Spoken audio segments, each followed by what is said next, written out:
Roenick reached out to me recently and he and his group needed a dungeon master. I agreed and we had a practice session so I could get used to using Fantasy Grounds as a DM, and it went nice and smooth. We are now planning to start our full campaign and I will be streaming it out live on Monday evenings at 7 p.m. Eastern, 6 p.m. Central, right here on my YouTube channel. Please come join in on the fun starting this Monday on January 24th, 2022. I have many surprises for the group as their adventure begins. You will not want to miss the first session. And now, allow me a few moments to tease some background lore and information for the upcoming campaign, and I'll see you on Monday. Rumors in Waterdeep of missing soldiers had this group of adventurers exploring a cave in which they uncovered the bodies of the missing. After an outrageously dangerous fight with a plesiosaurus, they find a scroll pointing them to Greenest to speak with Governor Nighthill. There were altars and signs of religious activity. Our campaign will begin on Monday, January 24th, 2022, as they make their way into Greenest. As a group that has recently met, they are still learning to trust one another, and the danger and plot that will unfold before them will put their very wit and skill to use. For several days, they have traveled the roads that winds lazily whip across the rolling grasslands of the green fields. Sundown is approaching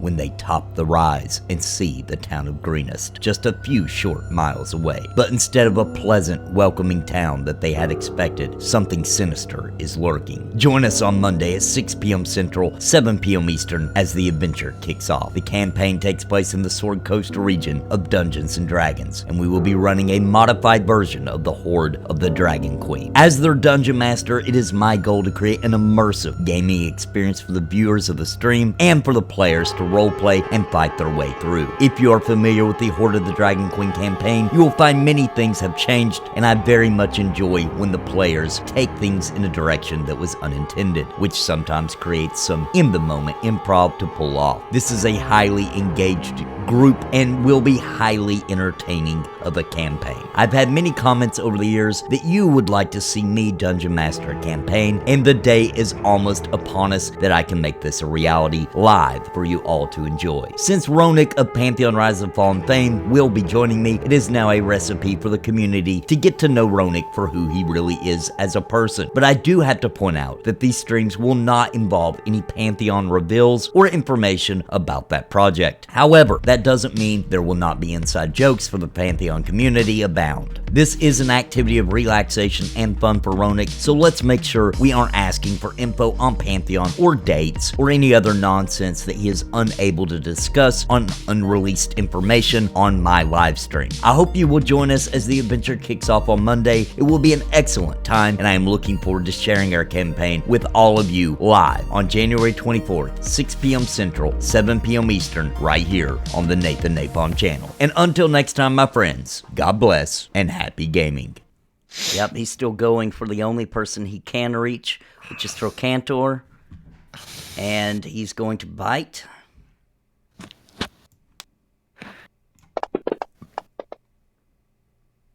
Whew.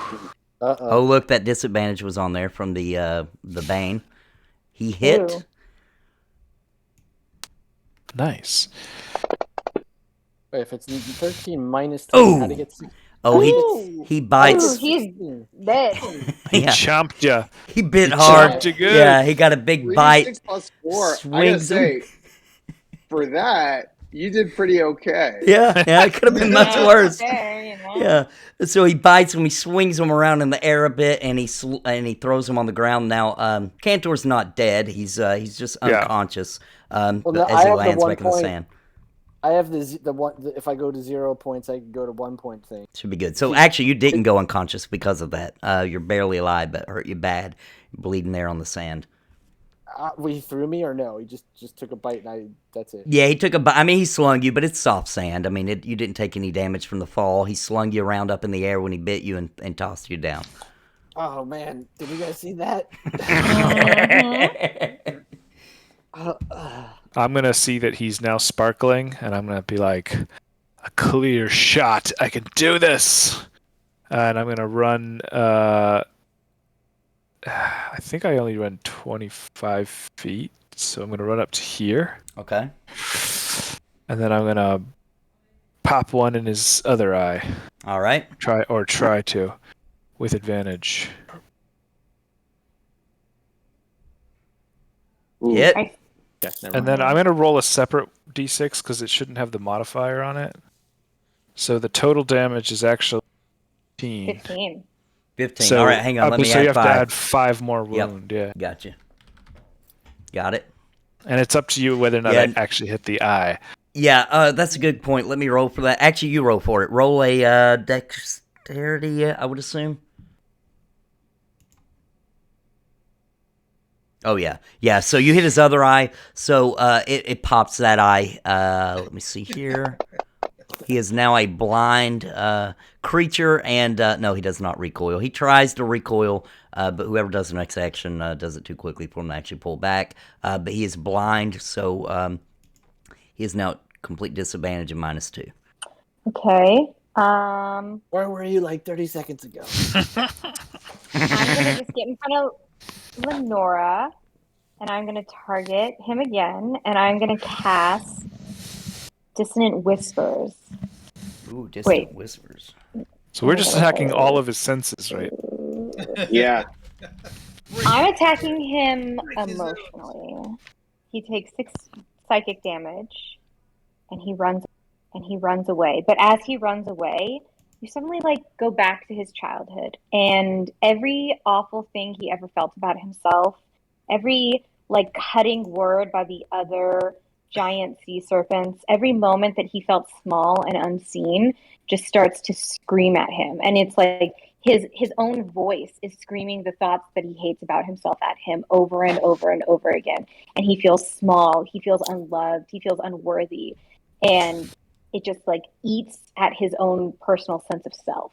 Do you mind as if he I hears the whispers. do you mind if I add something to that real quick? Sure. Sure. So when this serpent Only if found it's my wife.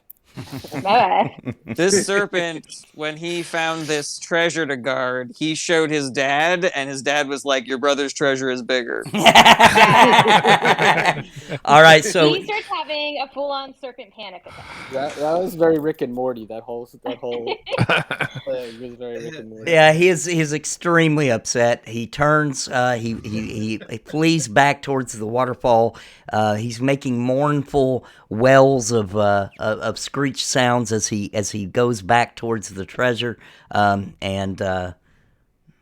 that's what it is. He's a super sad little water creature here. He starts breathing into a paper bag. He's having a real hard time. Is he still above the surface? Yes, he is still above the surface. Cool. All right, so with my 1 hit point, am I still allowed to attack? Yeah, you Obviously. can do everything. You're fully alive at 1 hit point. Okay, so obviously he's not in melee range anymore, but so I grab my crossbow out and I aim for his brain, his head again. Brain shot. Yeah, Brain shot. it does not. All right, so I'm just rolling for damage, right? Because I already. Yeah, oh, you weird. already passed, right? Oh, weird! It did it. It just did it when I just did it. That's so weird. Okay. Oh, I was not happy about that little bite. Okay, he is. By the way, roll a dexterity roll for me real quick. So it's gonna have really high, obviously. So you didn't. I mean, you hit him. Where you assume a brain of a creature this would be, but it definitely damaged him. He's hurt real bad. I mean, he's just welling over there in the water, flopping around at this point. But he's didn't seem to have any additional effect on him. Kill it. Okay. Is it still? It's still up there. It's still above water. Yeah, he's thrashing all over the right. place, I'm bleeding. gonna And fire my longbow. Okay, one of those is gonna hit. yep. Whoo-wee. That was a tactical longbow. Yeah. So once again, it smashes into one of his fins, which was already pretty damaged from all his thrashing about. It rips his left fin completely off as it digs right through it. And he's belly up again. He's hurting bad. He's letting out such a loud well sound that the whole cavern is kind of shaking. His mom's gonna show up and be 10 times bigger and destroy him. So this guy's still alive, right? Yep, he's still alive. He doesn't look very much alive, but he is still alive. All right. Well, Good. okay. I'm gonna hit this dude with fire bolts. Hit. Blade. 9 damage. All right. It blasts. Ooh. It blasts into him, and knocks him back a little further. At this point, he isn't even moving much. He's kind of just floating on the surface, twitching a little bit. Lenore, would you like to kill this beautiful snake? Lenora, put a nail in the coffin. It's a watery grave for you, fish. Oh, You're cracking jokes again? I'll finish it off with. I guess I can sacred flame a creature floating above the water, right? That works. Yeah. Yeah, he's above. Yeah.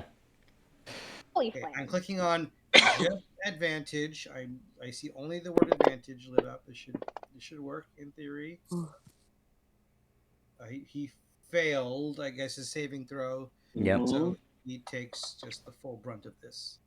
All right. As it lands on him, you can smell his flesh just kind of burning a little bit and singeing. And as it hits him, he almost his entire, at least his upper torso, goes up into the air, and he lets out a final screech, and he slams onto the surface of the water, which causes a wave effect, which drifts him up, and he lands right at the beach.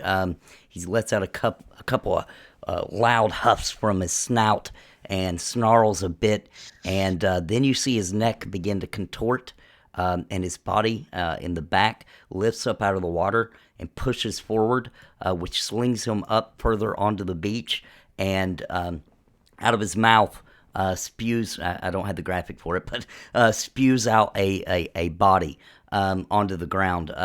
It looks like it's been highly digested, but it is obviously a soldier, dressed in the same kind of garb as the dead people that you found earlier on the beach, and it's obviously dead, but that's Dead! I cast Spare the Dying.